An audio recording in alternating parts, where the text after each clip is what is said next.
kulanti waxaan wanaagsan akhyaartana daawanaysa ay ku soo dhawaada barnaamijkeennii aanu kaga hadlaynay raadraaci iyo geedi socodkii nolosha Dr. Gaboose oo aad daawateen qaybtiisii koobaad waxay inoo joogtay Dr. Gaboose madaxweynihii Soomaaliya ee waqtigaasi markii uu shilka galay maamulkiisii dad badan baa ku iyagu ku dhawaaqa ama ku sheega in shilkaasi uu dhibaatooyin badan u keenay awoodii uu ku hogaaminayay dalka Dr. Gaboose oo arintaasi ka jawaabay ayay inoo joogtay Dr. Gaboose qaybta labaad bal halkii ka sii wad maxaa ku xigay geedi socodkaagii nolosha haweeye markaa anigu sidii baan odaga isku wanaagsanayn dhakhtarkiisii baan ahaa marka jabadihii baa waxay geysanayeen baa soo taabatay maamulka ya qaar ahaan maaragtay waqooyi Hargeysa ayaa soo taabtay oo maaragtay jid gooyo dil xabsi jabin waxaa soo batay maaragtay awoodii jabhadaha ayaa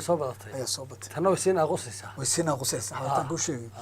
marka waxaa gaar u shiray mas'uuliyiintii Mareexaanka ayaa gaar u shiray Abdurrahman Jaamac ayaa markaa ahaa qablaha ay warsameyn doonay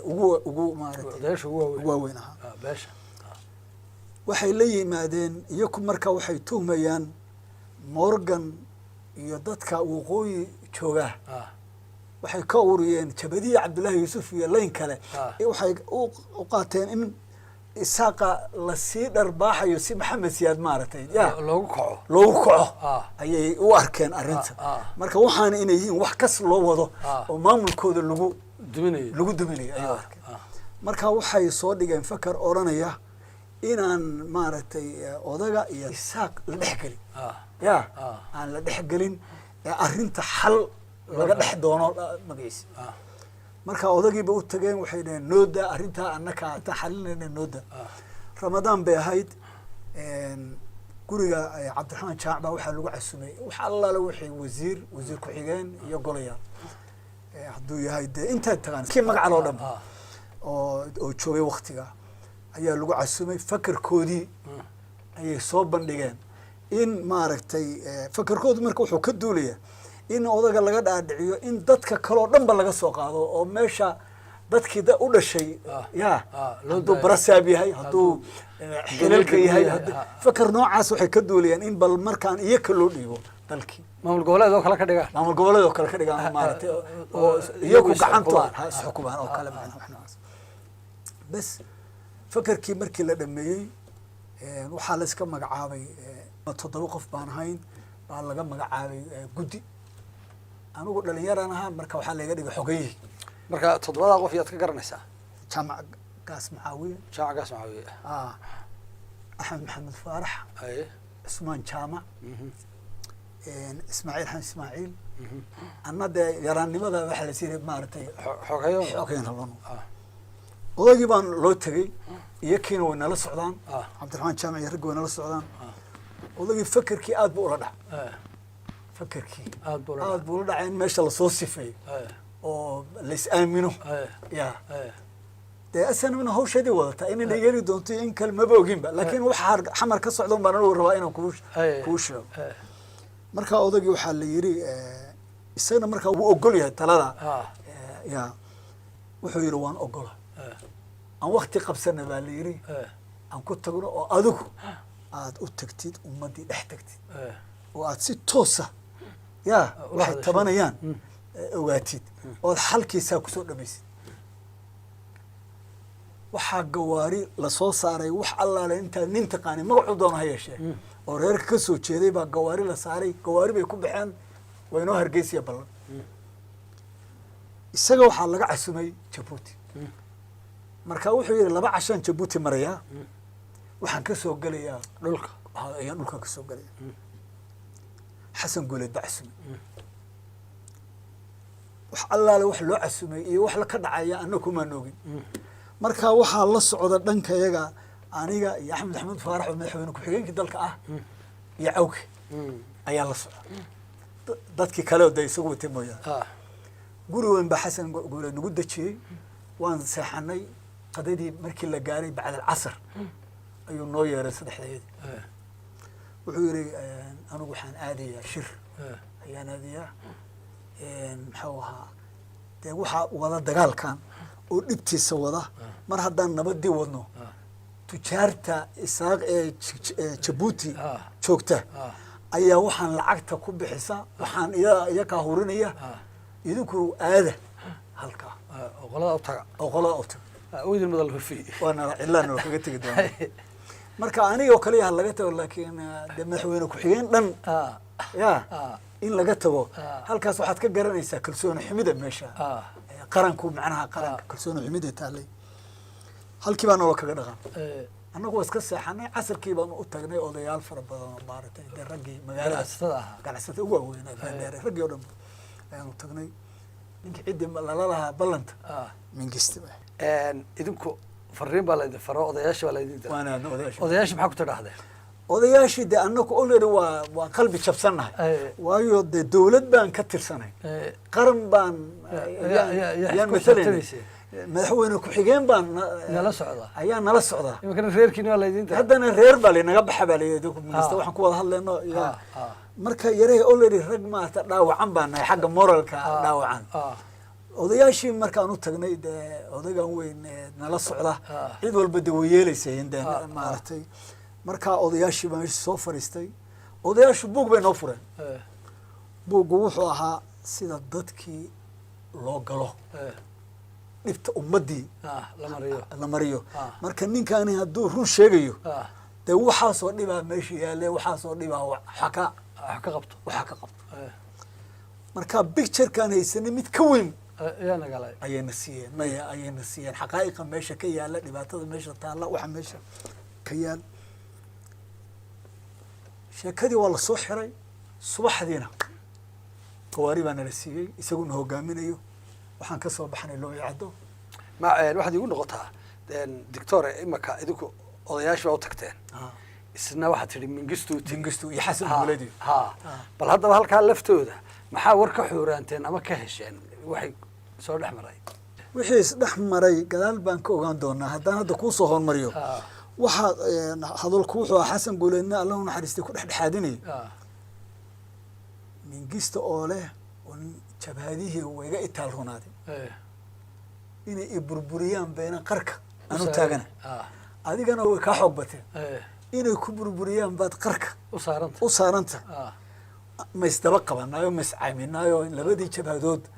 anna kuwaagii ma baabi'isa anna kuwaygii ma baabi'iyo ya markaa heshiiska lagu heshiiyey waxa weeye adna snm de snm keliya marka waxa jabhada weyn dee jirta adna snm soo baabi'i anna eritrea iyo wixii kale ayaan baabi'inaya ma garta macnaha iyo kuwii soomaali galbeed la oran jiray ayaan soo baabi'inaya marka already jeebka ninkiina soo raacay maxamed saad markaa maaha waayo marka hore nin meeshii hala hagaajiyo nin waxa weeyaan dee dhibaato baqayay hadda wuxuu arkay silsilado lagu soo wada xidhayo jabhadii oo dhan oo wada silsiladaysan loo keeni karayo marka isbedel waxaa ku dhacay gebigiisiiba aan la qiyaasi karin markaan maraynay gabiley khudbadihiisa anaa halkan saan sameeyey macnaha hadallo wada maaragtay deelkhaaf ayuuba kusoo bilaabay inuu kusoo hadlo markuu magaalooyinka gabiley baa ugu horreysay uu la hadlayay maaragtay meel beera oo magaciisi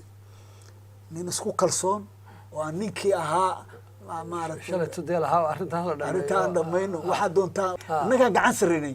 marka annakii waxaan galgalnay dadaan maaragtay de magaciisi imaka tirsanaynba bur hargeysa markaan nimid gurigaan hadda madaxweynuhu ku jiro ayaa gurigii morgan ahaa isaga ayaan maaragtay nala ku dejiyey gurigii meesha haddaan soo koobo waxaa ka dhacay laba qadiyado wuxuu yidhi reerka isaaq la yidhaahdo reer baan u arkaya arki maayo isaaqoo wada socda arki maayo taas baa gelin dhan waxay qaadatay in odayaashiina yidhaahdaan annana ku arki mayna haddaadan wada arkin guddi baan iska soo saaraynaa marka guddigayagaas ayaad la kulmaysaa halkii wuxuu noqday aakhirkii oo meel dhexe in la iskugu yimaado oo ah in marka hore lala shiro guud ahaan reerihiiyo wada jira oo ay codkooda oo midaysan dhiibtaan mashaakilka iyo dhibta iyo rafaadka meesha ka jira. kadib markaa ayuu waxaa isna loo ogolaaday inuu hadduu doono markaa reer ula shiro. laakiin anuu dhakhtarkiisaan ahaayo waan la fafariisan jirayo reer kastaba safiir buu wuxuu ka ahaa maaragtay qadiyadda. marka wax gaaroo uu ku guulaystay inuu kala qaybiyo oo kala habeeyo meeshaas ugama faa'iida noqon. waxay ula hadleen si aad iyo aad u kor, ma ay qarin. Morgan baa joogay, hadduu idinka tago Morgan soo kabaa idin qaadi maayo. waxay dhaheen ninkii waa joogaa, soo maanta idinma imaan, soo maantiito xal uma imaan, waxaa jira miiska soo dhig. raggaa badidood waa dhinteen, rag culus baa ay ahaayeen. odagii waxaa lagu akhriyey wax dee dhiig u dhaqaaqay. laakiin isagu bacdama mingista halka soo gashaday waxaaniba macno u samayn mayso. yaa idinka hadal badan kara balaayaan jirin baad sheegaysaan. markiina wuxuu yidhi cabdillaahi ciisa dhintay, prime ministerkii ayaa dhintay. marka tacsidii magaalada muqdishoan ka gaadhay safarka waan soo gaabinaya. Morgan iyana waxay yidhaahdeen okay dee galabta magaaladii stadiumka kula hadal. intii stadiumka la yeerinayay baan intayadii la socotay waftigayga oo axmed maxamuud noo yahay odaga hool dheer oo daarta Morgan nala ku soo xaray. isaga iyo Morgan baa nala fadhiya. wuxuu nagula hadlay hadallo hanjabaad, waa annakii wasiiraadkiisii hadalla hanjabaada, hadalla waad arki doontaan waxaan samayno, waxaan jirin baa sheegaysaa. hadalkii markuu dhammaadayna gawaarida waa diyaar baa layidhi, stadiumkii baa la aadaya. stadiumka axmed maxamuud baa hadalka la siiyey. axmed maxamuud waa nin waayo araga, alla naxariisto. wuu arkay arrintii ninkii inaanu ninkii ahayn, xogtii hoosena wuu helay ninkii inuu maaragtay xog wanaagsan uu haysto. wuxuu yidhi madaxweyne dadkaani waa dadkii iyaga oo Soomaali jacaylkooda wada muqdisho, waa dadkii iyagoo abaal loogu dhigay inaan waxba la siin ka doortay kalgacaylka Soomaaliyeed inay madaxweyne ama wuxun ay ku gorgortamaan oo lagu kala tago. waa dadkii intaas oo dagaal, intaasoo goob, intaasoo adigu dadkiiba wuxuu ugu dhaqaaqay noloshoodii ammaantii Soomaali waxay ka yihiin ay ugu dhaqaaqay. ele kale kuma darin. wuxuu yidhi dadkaas baa ku sugaya, waxaad oranaysid adigu jirta. khudbadaas waa la raadin karaa, waa khudbad taariikhi ah. khudbaddii maxamed siyaad markuu qabsaday meelo badan baa qaxootiyaal dee ka sameeyay. qaxootigaa dhibtaan, caanahoodaad ku nooshiin, hilibkoodaad ku nooshiin. aduu khudbad maaragtay dee gebigeeduba aan ahayn tii meeshaan waxaan filaynay wanaag inuu ka yimaado. sababay ku bilaabatay garan maya, xabadii baa bilaabatay. marka waxa laala wixii ciidan meesha joogay VIP-du waxay culays ka saareen isagii in la badbaadiyo. walaa intayadii ka lug baa meesha annaka wada lugeynayaan ka soo bixi doonaa, isaga un baa lala fakan doonaa. waayo waxay is yidhaahdeen SNMT baa meesha ku jirto xabadahan. waxaa dhici kara in yaroo dhagax tuuray inuu ahaa. adigu meesha waxay isku bed ama mu'aamarad loo muujinayay inay dadkaan marna aanay daahirayn, ay nacab yihiin, si Morgan loogu ansixiyo inuu maaragtay tilaabooyinka adag qaado. halkiibaa kab mid wata iyo mid lagu wata iyo mid lugeynaya iyo mid cararay iyo mid sidiibaa keligiis loola carar. stadiumkii xabadii maalintii halkii ka bilaabatay ilaa madaxtooyada agtooda iyagoon dad xabad rideen, ciidankiisii baa ridayay. yaalana xabaddu ilaa maqribkii way iska socotay. gurigii baan nimid, habeenkii baa laisku yimid. wuxuu u wada yeeray wax allaala wixii gobolka xukumay. Morgan buu wuxuu ku yidhi wariya shaqaysaan ku leh, macnaha waxba maad qaban hore dadka gamta u joogto shaqayso. ma waxaanoo kale wax loo dulqaadan karaa? anigoo goobtaasu dhakhtarnimada igaga qaad anu maxoogayaan ku dirsaday inaad noqotid iyo maaragtay dhakhtar baan ku dirsaday. wareeji dhakhtarnimada, hebel u wareeji. bartaas baan oo sababahan ula carari doono waxa dhow sheekada geli doonta. aduu warkiiga kooban, habeenkii sidii baa lagu kala seexday isagoo Morgan siiyey awood saa'ida sidaa ayaan maaragtay waxaan ku noqonay xamar annakii ku noqonay wafdigeygii anu madaxtooyadii sidaa inaan waxaan ahay dee abtigii la noolaayo dad madaxtooyadii habeenkaa doona way tegi jiray inkastoo la yiri waa laga qaada haddana waxaa isi bal madaxtooyadii tago askartii ayaa albaabka igu tilmay hadda kadib waxaad kusoo gelaysaa maxaan dhahaa Morgan wuxuu sugayaa cajaladan markii dambe markaan SNMta ahaa aan guriga aan haynay Cabdiraxmaan aniga aan naxariista daawin jiray ayuu wuxuuba sii duubayba isagoo sidii aflaamta marka la soo qabanay SNMta bariga silsiladihii diyaarsaday xidigihii diyaarsaday ciidamadii soo qabanayay maaragtay la shiraya maxaan dhahaa TV-yadii lagu soo marka la soo qabanayo la duubayay ilaa dagaalku marka uu bilaamayo xabaddu inanka ku dhacayso cajalada SNM baa soo qabsanaysa sayaguna xagga dambe iskaga duubeen marka geesi buu noqday sheekadii halkii bay ku xirantay waxaan mingista filay haddaba si aadna filay labadoodiina ay isku qaateen midba midka kale inuu khaa'inay ayaa meesha ka dhacay ya SNM soo xarooda gudaha soo gala waxaa ku xigtay dee ballantii inuu fuliyo mingis oo hubka laga dhigo wax walba laga dhigo ka kalena suu ballantii u oofiyo dee SNM waa kuwa habeen oo malow burca kale hargeysa burcas ku soo shubo ya waxay kala dambeeyeen waa kuwa dalka soo galay dee marka waxay ka baxeen gacanta waxay kala doorteen dee xaaladan adiga silsiladaha ya iyo inay dee shacbigoodii dhex galaan oo xoogii dhimbishii dhibaatada kula eertaan dadka ilan kol waa la wada leynaya hadii magac macna inay shacbi weynihii dhex geeyaan kacdoonka ay dhex geeyeen sidii bay ku soo dhex galeen wadooyinkii waxay jiiri kareen ku soo jiireen ya awood ilaahay rabbaaniya baa jirtay oo jiiraysay maaragtay meel walba dee magaaladii markay yimaadeenna waa taxabadii bilaabatay waa madfaca wata diyuuradda airbortka ka kacaysay wata magaalooyinka laga dhigay burca iyo hargeysa meel walbaba wata digada laga dhigay wata caalamku ku tirinayo 50,000 in ku dhow ya in ku dhow in digada laga dhigay wax maaragtay xabad ilaa markay sii cararayeen xadaka ka sii baxayeen la sii dhacay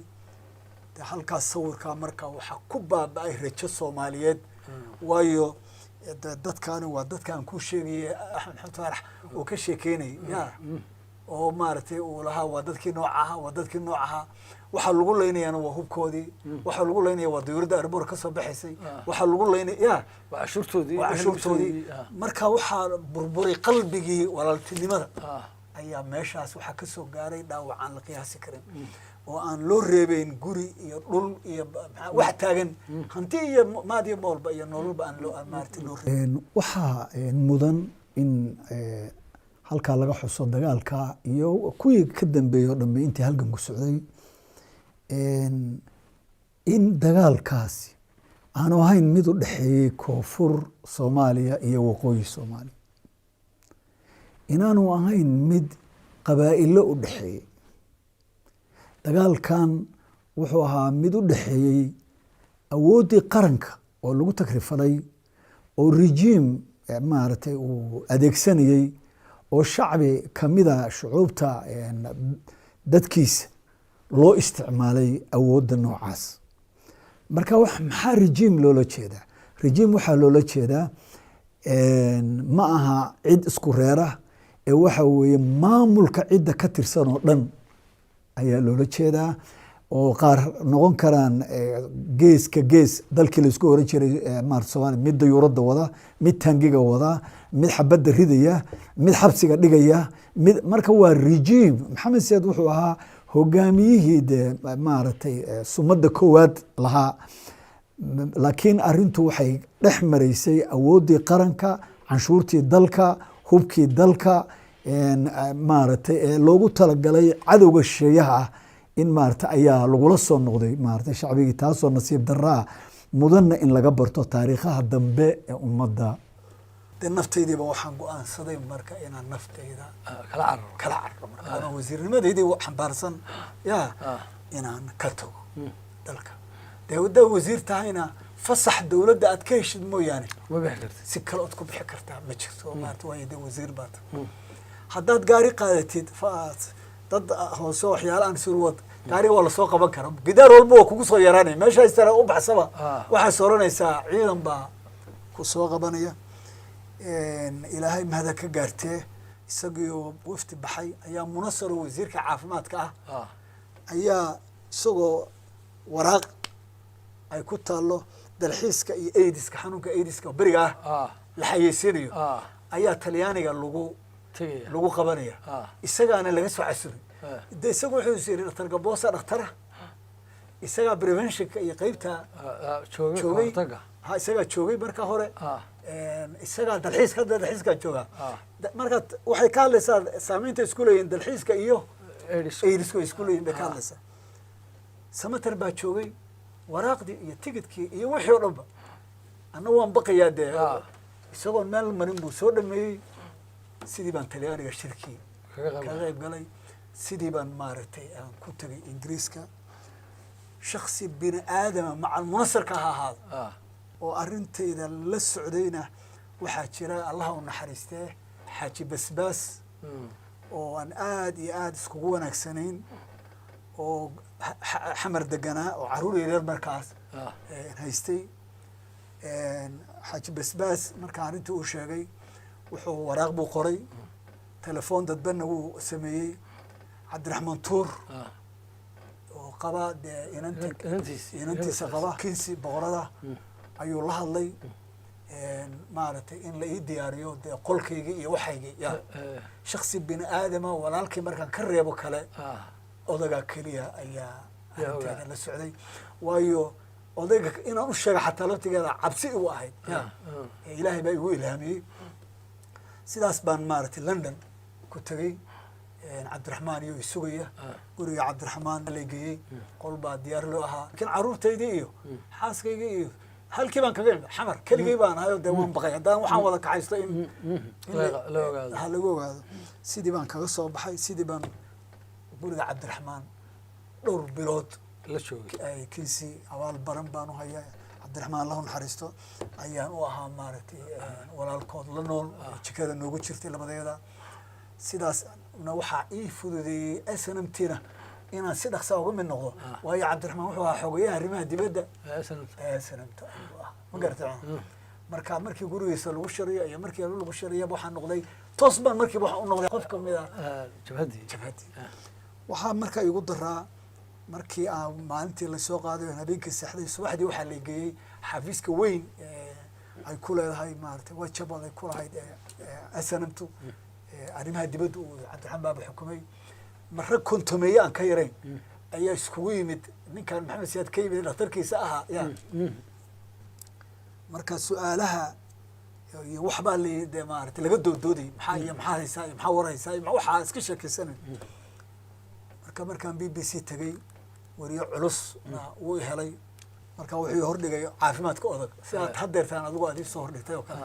ayuu soo hordhigay uu leeyahay maaragtay caafimaadka odag waa laga dayrinaya kan xasaas marka waxaan noqday laba qof isla daqiiqad quran waxaan noqday laba qof dhakhtarnima intaasoo sano lay barayo wax faraha layga garaacay waxaana lala ku abaabinayay shaharka cad umaad xirinaysay jeermiska dibadda kaaga yimaaday oo wasakda inuu kaa cesho waxa ka xun damiirka aad bukaanka u haysid waa inuu sida shaharka cad uu nadiif u ahaada marka hadduu kii ku dilayahay iyo hadduu kii ku necbaa yahay iyo hadduu mid kasta yahay qalbigaagu bukaanka waa inuu nadiif u ahaada haddaadan adigu nadiif u noqon karin xataa iska wareeji haddaadan cilmiga qof kale aanu hayn waa inaad adigu khasab ku noqotaa inaad daweyso hadduu doona ha ku dilo marka u bogsado hadduu doona ha ku dilo waxaas baa dhegtana lakaga qufi jira geestii kalena dee dadkaygii oo barooranaya oo jecel inaan maskaxdiisa iyo aan dhul ka dhigo oo aan caayo oo aan waxaan jirin ka soo saaro labadii qof ay qoloba mid bay raali gelinaysa midoo dhakhtarnimadii bay raali gelinaysa midna dee dhibaatada dhabta ee meesha taal iyo ninkii inaan si xooga marka waxaan doorbiday inaan maamulkiisana si adag uga hadlo iyo dhibaatada uu geystay iyo wixii aan ya maamul ahaan dee maaragtay rejiimka aan ka mid ahaa dhibaatada ay dadka u geysteen iyo wixii jira laakiin arrinta caafimaadka waxaan go'aansaday tii la baray inaan shaarkii caddaa ee bukaanka aan ku joogo taas waxay noqotay maalintii koowaad maalintii laakiin qunyar karaamo weyn bay aniga ii tartay oo xataa markaan jabhadda dhex imid odayaasha dhaqanku ee reer miyiga reer magaalkaba way ka dareen duwan yihiin waayo dhaqanka soomaalida gobonimada ayaa hogaamisa marka waxay ii arkeen qof maaragtay damiir le bay ii arkeen oo xataa markii snmta golaheeda dhexe lama magacaabayey reerka aan kasoo jeedo macnaha reer walba xabad baa la siinayay 8 xubnood baana la siinayay malaha xubintii u horreysay ee la magacaabay ardaaga banaanka la dhigay kaygu iyadoo ay joogeen korneelo iyo janano snmta 4 sano meel walba dhaawac kaga yaal meel walba xabada kaga yaal ayaana maxamed siyaasale ka imid laga dhiga xubin golaha dhaxaa calaa kulli xaal sidaas baan maaragtay ayaan ku yimid geesta labaad xataa maxamed siyaasale laftiisa waxbay ka tartay markii uu dhageystay caruurtaydii iyo reerkaygii maaragtay ciriiri bay ku jireen oo dee balaayadii yaryaraaye ayaa rabta inay de ku faanaan say u xidhaan say u yeelaan marka isagii baa loo sheegay reerkii iyo carruurtii markaasu wuxuu yidhi oo maxaa hadduu isagii baxay carruurtii reerka aan ya maxaa qaadanaya marka iyaku toos bay aeroboortka uga soo duuleen isagoo og oo dahlaga laga qaado markaasay london igu yimaadeen xataa ingiriisku oo wararka dee dadka monitor garaya hadalkaasi inuu qiimo weyn u noqday waxaan ku garanayaa haddii carruurtayda marka lai keenay ahayd iyo hadday tahay guryaha maaragtay laysiinayey iyo hadday tahay markaan travel documentiga aan codsanayey wixii oo dhan ba 5 daqiiqo ayaa laygu siinay si qof karaamo weyn kula agtooda oo kale runtiina dowladda ingiriiska shaksi kasta oo maaragtay dee kamid ahaa dadkeena abaal weyn bay maaragtay ku leedahay dalka ingiriiska shacabka ingiriiska iyo dowladduba maxaa dhacay dee waxay ahayd xuduntii dowladda afrika ugu culus waxaan kaga dheeraynay diblomaciga safaaradaha meel walba waxaan qori jirnay waxa la yeelayo maanta dowladda soomaaliya ma samayn karto wixii jabhadda markii la ahaa la sameynayay nashaadkii jiray iyo dadku siduu u xanuunsanaa marka sidaas baan snmt ku imid daawadayaal intaasina waxaynu kusoo gabagabinaynaa qaybtii labaad ee taxanaha doctor Gaboose oo aanu kaga hadlaynay waayihii iyo taariikhihii uu soo maray